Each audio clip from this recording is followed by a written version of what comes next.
cube when you came in. You can see that big old cube thing at the entryway when you came to the parking garage. Yeah. That's a building material that was invented and manufactured out here. And you build construction buildings with that. It's called cube technology. He owns the manufacturer. Lego or something? Kind of. Yeah, I have to go to their website. But he also manufactures extreme. I'll hang out ready for it. All right. We have a special treat today. We're going to get serenaded at the end of her speech, but I wanted to introduce a friend of mine. Just been thrilled to have met and crossed paths with. So let me tell you a little bit about Christina Allender, or online her professional name is Christina D. So she was born on Leap Day, 1972, and adopted at birth. She was raised in an extremely small town in Nebraska in a non-mainstream religion. Biggest lover of Michael Jackson ever. 2004, she became a Vegas transplant. Golden Knights fan. She's a singer, songwriter, college grad with a big background in sales and public speaking, and an incredible humanitarian. So her title for today is A Short Glimpse of My Vision and Journey. I want to welcome, please put your hands together for Christina Allender.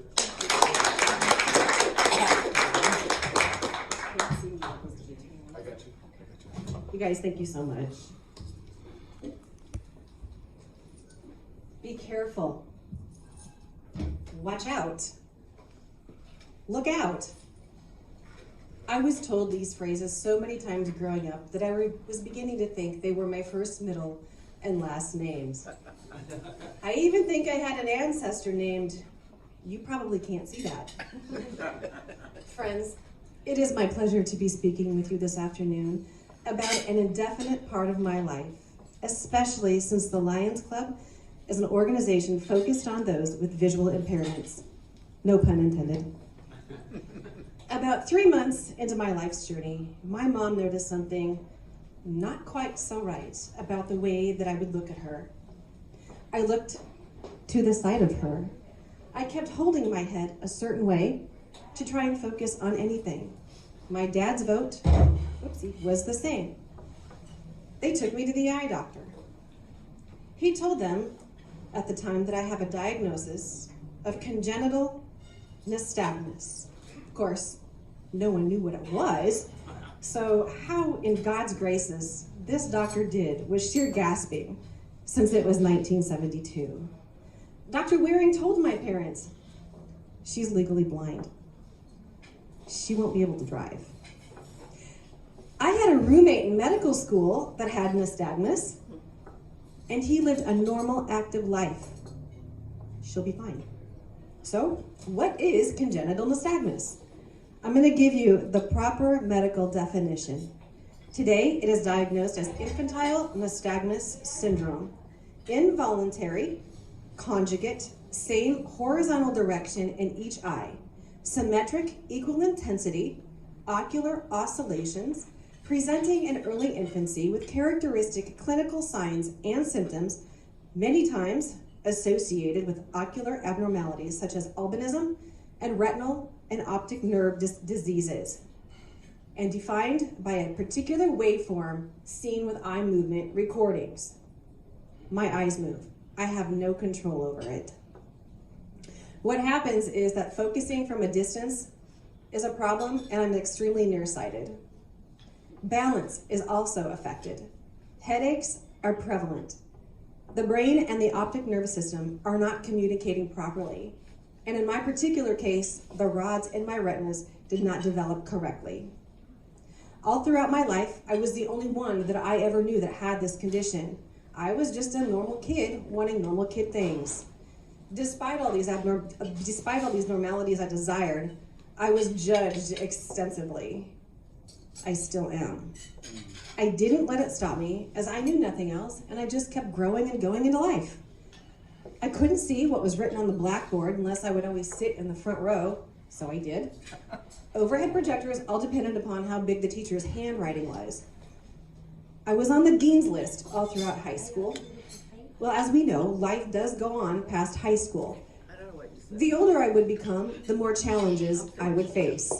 About 6-7 weeks after high school, I moved to New York and nannied for 4 months.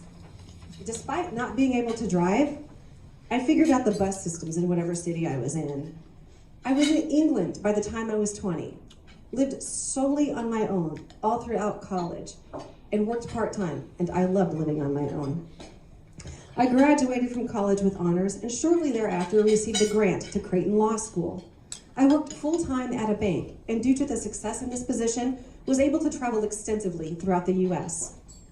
Typically, once a person got to know me, they forgot all about my vision impairment. At certain times, it would become a protective issue and a loyalty issue. If somebody else would make fun of me, they would step up. If it wasn't the bus that I took as a mode of transportation, I relied on other people. As time went on, more times than not, it was my own 2 feet. Bullying has been and is a consistent issue in my life. I'm going to share with you about 4 things that have happened to me in my life, and this does not even begin to scratch the surface of the experiences that I've been encountered with. I had a classmate that was a DJ on the most popular hard rock station in the Omaha area. It was Z92. The morning after graduation, he said on the air that he had this classmate that was a freak because her eyes moved, and he kept going on and on about how much of a freak it was to talk to me when you try to look at me. After Facebook came out, he sent me a friend request. I was all, really? So, all right, I accepted. Within a few months, I confronted him about this via private message, and he said he didn't remember doing this, but it sounded like something he would have done because he was going through his own problems, and he apologized. In college, sitting at a table with a bunch of boys, one of them looked at me and told me, if I were you, I'd just go commit suicide. Oh, man. One of the other guys at the table told him he was weak and told him to leave. My brother had started dating this girl, and her family had an issue with my vision. Her brother had a friend that was a cop, and the cop told him that the only reason people's eyes move like that is because they are high, smoking weed, and on pot. So he told my brother that I'm just faking my disability so I can have attention and not have to buy a car, and that I'm on drugs. Needless to say, my brother had to say no. She was born this way. After college, when I started interviewing for full-time employment, it actually was in San Diego when this happened, I was sitting, just going through a normal interview. I was like a 4th through, and he was so arrogant and so ignorant and so condescending. Right in front of his face, I got up and left and walked out. It felt good. I went to neuro-ophthalmologists throughout my entire adult life, only to be told the same old stuff. The night before the exams were exhausting with worry, but it wasn't necessary. I did my usual 5-year search in February of 2011, and lo and behold, came upon the link from OR Live. It was a kid getting a surgery that had congenital nystagmus. With everything that I'd been through in life, I did know that this was something to get excited about, so I called the office. And I got a hold of the nurse, and she was exceptionally wonderful. It was like she knew exactly what question I was gonna ask. She answered all my questions, and before we hung up, she said to me, "You've been through a lot." She sent me out the packet. I scheduled an appointment with my neuro-ophthalmologist in San Francisco because I figured it was a procedure. I get to my eye exam with this particular doctor. I sit down. He takes the envelope that I had given him. He didn't open it. He cracked it open like this, and he looks at it and he says, "Nope. If they can do it, I can do it, and you don't need it." And handed it back to me. I was furious at best. I was already in my upper 30s. So I called this doctor in Ohio back, and he was booked, yet some more. Finally, on November 14th, 2011, I scored an appointment, only because another patient had to cancel. It took me 8 months from start to finish to get this appointment scheduled. Obviously, I researched this doctor up one side and down the other before I got there, so I knew what I was getting myself into. So my husband and I, we flew to Akron's Children's Hospital in Akron, Ohio. I went through umpteen different tests. Finally, he walked in. I truly can tell you, I felt relief as soon as he walked in and said to me, "Hi, I'm Rich Hurdle," and shook my hand. He eval'd me, he researched my tests, and surgery was my answer. I had to wait another 4 months for the procedure because that's how busy he was. You can imagine the anticipation I had for that day. There are 9 surgeries that my doctor performs, and mine was the first one on the list. And again, here is the medical terminology. It was a right lateral rectus resection of 8 millimeters, a right medial rectus resection of 7 millimeters, a left medial rectus resection of 5 millimeters, and a left lateral rectus resection of 10 millimeters. What does this mean? It's an eye muscle surgery. He cut and reattached 3 of the 4 ocular muscles on the outside of my eye. It's like rebooting a computer, so the brain and the optic nerve work together better. Okay, I was under for 90 minutes. My 24-hour post-op was the best. I was a lot more relaxed and comfortable, and I could finally get to know my doctor for who he was. And let me tell you, I was in for a nice treat in life. My 90-day post-op were the results of my surgery. Of course, my big hope was that he would be right with what he told me on my consult, and I'd be able to drive. He was. With his signature on the DMV eye examination certificate, I was able to drive. When I passed the 24 letter on his chart, he tossed his laser pointer up in the air several times, and I think he was more pleased than I was, to tell you the truth. So I will never forget his exact words to me. He said, "Most people can have 1 or 2. You can't have none. So if you get pulled over for a DUI, don't call me." Followed up with, "And know you're out, otherwise you're gonna miss a lot of turns." So learning how to drive and dealing with the driving teachers in DMV was a whole new set of obstacles and bullying that I was not prepared for. It took me 3 different schools before I found someone that actually had the personality to teach me, not talk too much, yell, or cuss at me. Larry Covell, he nailed it with me from start to finish, and we had a lot of fun. He taught me there's 2 rules. Number 1, Larry's rules. Number 2, refer to number 1. Why are there only 2 rules? Because we don't follow fools. He had his own language too. It wasn't signal, it was signal. So I told absolutely no one about my road test being scheduled. Not my folks, not my husband, not my eye surgery, not even my cats. Larry and I had it as our secret that my road test was scheduled. The day came, and to this second, I swear, Larry went in there to see who was going to be working that day in order before I even scheduled it, and went in and talked to the person that he felt would be best and told them my story. Her name was Sandra, and she made me feel so much better than I ever imagined I could feel about climbing the biggest obstacle of my life. She said, "I know you are nervous. Put your head back." Nerves, emotions, tiredness, they all affect nystagmus. And she recognized that I had to adapt to this. She said, "I want you to know. I want you to pass." She said, or what the majority of the population has been doing since 16 and taking it for granted, I was just starting out with after overcoming a vision impairment at 41. She talked me through speed control and parallel parking to keep me calm. She then tallied up my score. I passed. My first time taking the road test. Of course I hugged her. I took Larry to lunch and he drove because I knew my emotions would be on the highest floor. I called my parents, I called my husband, everybody was elated. My parents cried, my husband nicknamed me Trixie. You'd have thought after a mountain like this that I just hiked up, that I'd be ready for a wild night on the town since it's Las Vegas. I walked to PT's, I had a Sam Adams Boston Lager, and I walked home and went to bed. I was tired. About 6 weeks later, I bought my very first car. It was a 2010 RAV4 V6 Sport. There you go. Now, The DMV, they were a dream upon initial issuance of my learner's permit and license. Renewing my learner's permit and my license was unbelievable. This part needs to go back into the bullying section of my speech. I was yelled at. I'm trying to tell them my story. I'm bawling on the phone. I mean, nothing had changed. Absolutely nothing had changed. So why I was going through this, I don't know.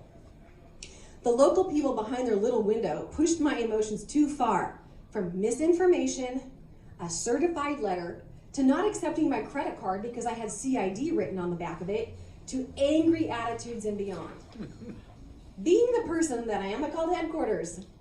Here is a clue as to how severe their improper treatment was. I asked to speak to a VP. Of course, I left a message, and he called back within a few hours, and his exact words to me were, "It looks like we hassled you, and it was for no reason." So you can imagine the relief I felt once he said that. Then he proceeded to say, "Now just go down to the local branch, any local branch that you want, it's all in the system, and everything is gonna be fine."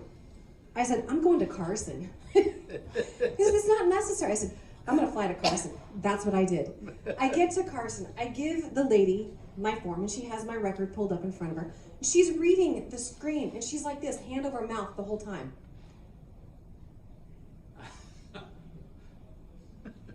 And I'm like, oh my gosh. She takes my form, she walks it back to somebody that's sitting at their desk that's not on the front lines. I'm watching this whole thing go down. She comes back to me, sits down, and she says, "Okay, here you go. You're good to go for another 8 years. Now go get your picture taken." I mean, that night I felt like a wild night on town, let me tell you. So you might wonder, I mean, before this, it was hell. It was just absolutely unbelievable. I could not believe it. You might wonder what else improved besides being able to drive. Well, the same day that I got my license renewed, I went and had lunch at the Hard Rock in Tahoe. And I was looking out that big window that they have. And it was taking me a little bit to process it. I had to think about it. And I was like, oh my gosh. Now, pre-surgery, in order to know that it was snowing, I had to be out in the snow and watch it fall on me. I put my glasses on for confirmation, and I was just so excited, I exclaimed, "Oh my God, I can see the snow falling from here!" The server, of course, she didn't know what was going on, so I briefed her about it. And the same is true with raindrops falling, a chain link fence as I'm driving, I can see actually the chain links in it, painting my nails a little bit better, reading some TV credits, tracking a baseball from the stands, or perhaps in this particular case, the puck sliding across the ice as the Knights roll it in for the winning goal. So you might wonder how I have coped with all of this since the day I was born. Well, I figured it out. Some people have it worse, some people have it better. And I watched people. I saw other people in their struggles, and it just amazed me. I would just shake my head and I would think, how come? And I'd never say anything to them, of course. But I just learned, I owned my disability. It did not own me. It was and is people's perceptions that is the hardest thing to overcome and deal with. We are not stupid. We just learn to do things differently. Perceptions do not equal reality. In this journey that I've been on with my doctor, I've learned that I am not alone. There's thousands of us across the entire globe. There's a nystagmus conference that meets every 2 years. Obstacles do not equate defeat. Disability does not equate inability. Music has been my coping mechanism. Since I was 3, I knew that I wanted to be a singer. In my late 30s, I took up professional voice lessons and evolved into a songwriter. My name is Christina D. Allender. I was born 4 to 5 weeks prematurely in the very small town of Fremont, Nebraska, adopted at birth, and schooled in an even smaller town, Morris Bluff and North Bend, Nebraska, North Bend Central Junior Senior High School, grades 7 through 12, population of the student body approximately 300. I leave you all with a song that I wrote for my very wonderful eye surgeon, Dr. Richard Hurdle. I wrote this a couple of years ago, and yes, he has heard it. Coincidentally, I am scheduled to be on a plane a week from this very moment for my eye exam a week from tomorrow. His song is entitled Heaven in My Eyes, and I am going to sing it for you right now. I thank you guys so much for this opportunity to speak with you. I hope that you have enjoyed it, and feel free to come ask me any questions. Thank you.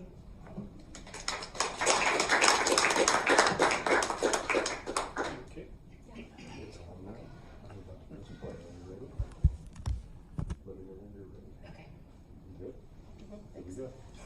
I don't forget my lyrics.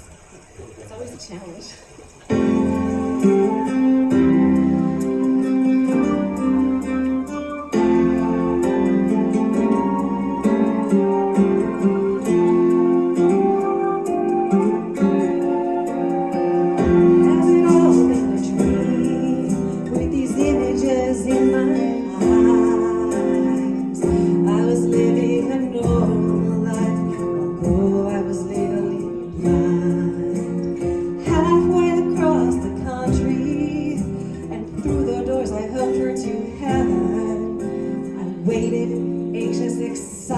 Confused. Little did I know you'd bring my life into focus. He touched my life with warmth and care, lifted the weight off my shoulders that I never knew was there. It was all I needed to see, and it's only better focus. With heaven in my eyes, it was all I needed to see, and it's only better focus. With heaven in my eyes, heaven in my eyes. Dreams I never could have dreamt, and fantasies out of you. I don't understand why God waited so long to bless me with you. Destiny in your hands, your magic left me breathless. How was I to know you'd bring my life into focus? You touched my life with warmth and care, lifted the weight of my shoulders that I never knew was there. It was all I needed to see, and it's only better focus. With heaven in my eyes, it was all I needed to see, and it's only better focus. With heaven in my eyes, heaven in my eyes. You made me happy in the blink of an eye. Showed me light after darkness left my side. Now I clearly see these images in my eyes. Life remains full of beauty since you opened up my mind. Open up my mind. You touched my life with warmth and care, lifted the weight off my shoulders that I never knew was there. It was all I needed to see, and it's only better focus. With heaven in my eyes,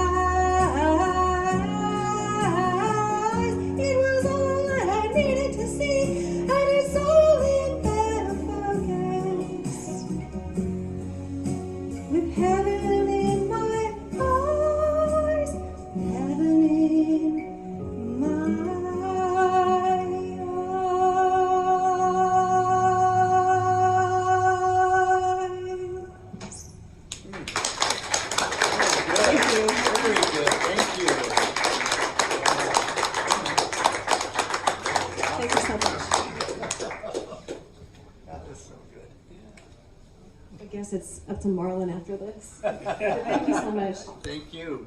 What a story. Amazing. Turn to sing, Marlon. Yeah.